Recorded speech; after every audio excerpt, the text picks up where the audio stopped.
Olá pessoal, tudo bem? Vamos continuar nossa leitura bíblica, hoje é o quarto dia. Hoje nós vamos ler Gênesis 7 e 8 e também Mateus 4. Começando então com Gênesis 7. Então disse o Senhor a Noé: Entre na arca, você e toda a sua família, porque você é o único justo que encontrei nessa geração. Leve com você 7 casais de cada espécie de animal puro, macho e fêmea, e um casal de cada espécie de animal impuro, macho e fêmea. E leve também 7 casais de aves de cada espécie, macho e fêmea, a fim de preservá-los em toda a terra.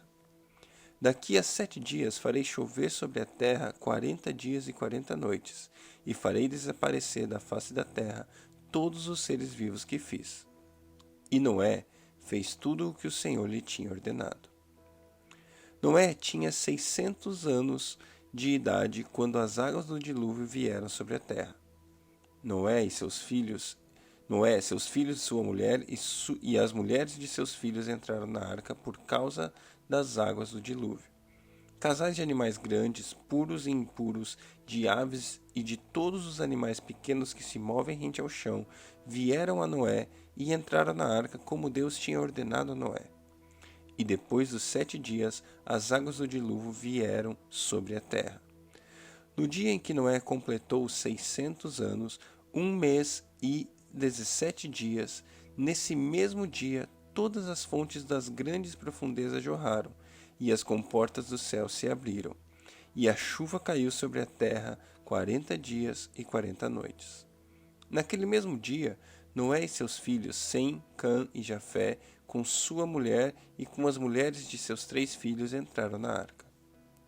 Com eles entraram todos os animais de acordo com as suas espécies, todos os animais selvagens, todos os rebanhos domésticos, todos os demais seres vivos que se movem rente ao chão e todas as criaturas que têm asas, todas as aves e todos os outros animais que voam.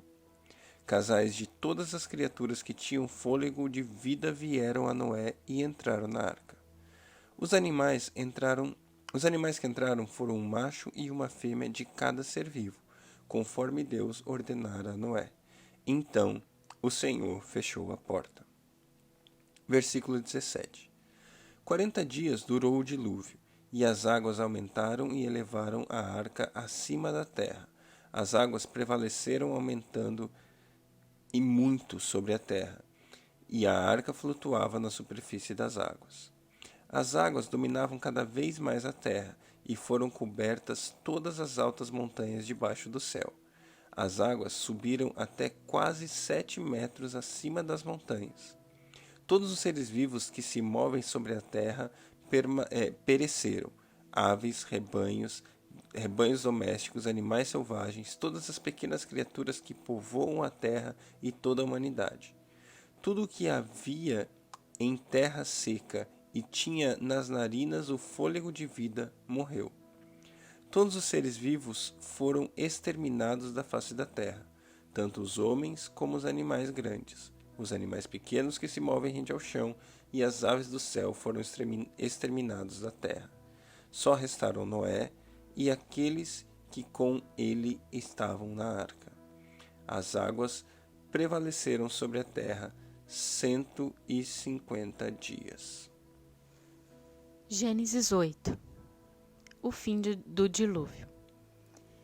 Então Deus lembrou-se de Noé e de todos os animais selvagens e rebanhos domésticos que estavam com ele na arca, e enviou um vento sobre a terra, e as águas começaram a baixar.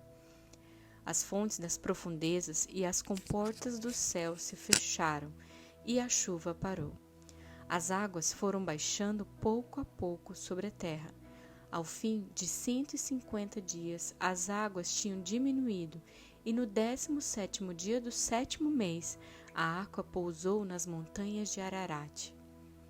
As águas continuaram a baixar até o 10º mês, e no 1º dia do 10º mês apareceram os topos das montanhas. Passados 40 dias, Noé abriu a janela que fizera na arca. Esperando que a terra já tivesse aparecido, Noé soltou um corvo, mas este ficou dando voltas.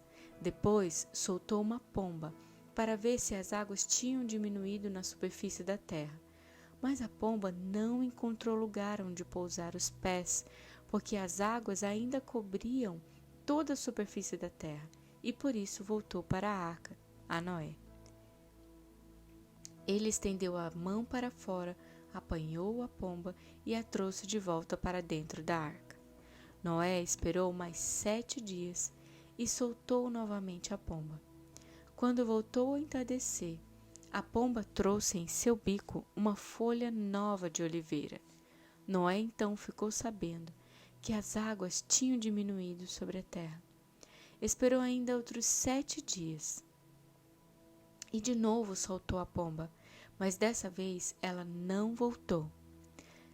No primeiro dia do primeiro mês do ano 601 da vida de Noé, secaram-se as águas na terra. Noé então removeu o teto da arca e viu que a superfície da terra estava seca. No 27º dia do segundo mês, a terra estava completamente seca. Então Deus disse a Noé: saia da arca, você e sua mulher, seus filhos e as mulheres deles. Faça que saiam todos os animais que estão com você, as aves, os grandes animais e os pequenos que se movem rente ao chão. Faça-os sair para que se espalhem pela terra, sejam férteis e se multipliquem. Então Noé saiu da arca com a sua mulher e seus filhos e as mulheres deles, e com todos os grandes animais e os pequenos que se movem rente ao chão e todas as aves. Tudo que se movia sobre a terra saiu da arca, uma espécie após a outra. Depois Noé construiu um altar dedicado ao Senhor e, tomando alguns animais e aves puros, ofereceu-os como holocausto, queimando-os sobre o altar. O Senhor sentiu o aroma agradável e disse a si mesmo: nunca mais amaldiçoarei a terra por causa do homem, pois o seu coração é inteiramente inclinado para o mal desde a infância, e nunca mais destruirei todos os seres vivos como fiz dessa vez. Enquanto durar a terra, plantio e colheita, frio e calor, verão e inverno, dia e noite, jamais cessarão. Mateus capítulo 4. Então Jesus foi levado pelo Espírito ao deserto, para ser tentado pelo diabo. Depois de jejuar 40 dias e 40 noites, teve fome. O tentador aproximou-se dele e disse: se és o Filho de Deus, manda que essas pedras se transformem em pães. Jesus respondeu: está escrito, nem só de pão viverá o homem, mas de toda a palavra que procede da boca de Deus. Então o diabo o levou à cidade santa, colocou-o na parte mais alta do templo e lhe disse: se és o Filho de Deus, joga-te daqui para baixo, pois está escrito, ele dará ordem a seus anjos a seu respeito, e com as mãos eles o guiarão para que você não tropece em alguma pedra. Jesus lhe respondeu: também está escrito, não ponha à prova o Senhor, o seu Deus. Depois o diabo o levou a um monte muito alto, e mostrou-lhe todos os reinos do mundo e o seu esplendor. E disse-lhe: tudo isso te darei, se prostrares e me adorares.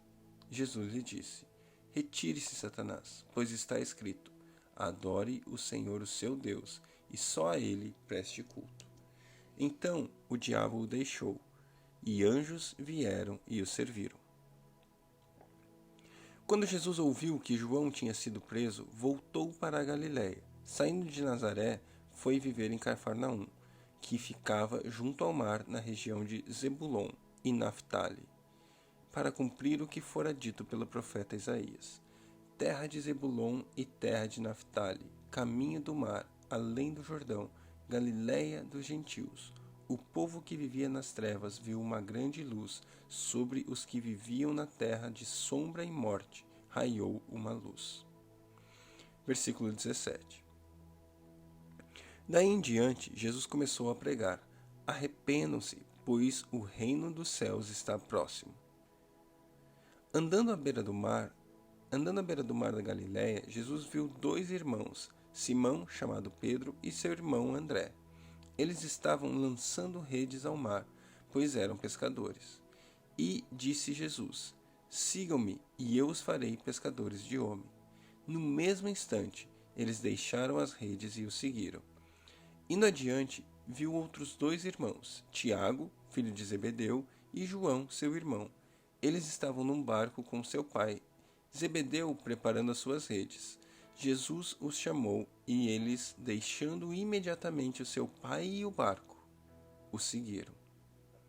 Jesus foi por toda a Galiléia ensinando nas sinagogas deles, pregando as boas novas do reino de Deus e curando todas as enfermidades e doenças entre o povo. Notícias sobre ele se espalharam por toda a Síria, e o povo lhe trouxe todos os que sofriam de vários males e tormentos, endemoniados, loucos, paralíticos, e ele os curou. Grandes multidões o seguiam, vindas da Galiléia, Decápolis, Jerusalém, Judéia e da região do outro lado do Jordão.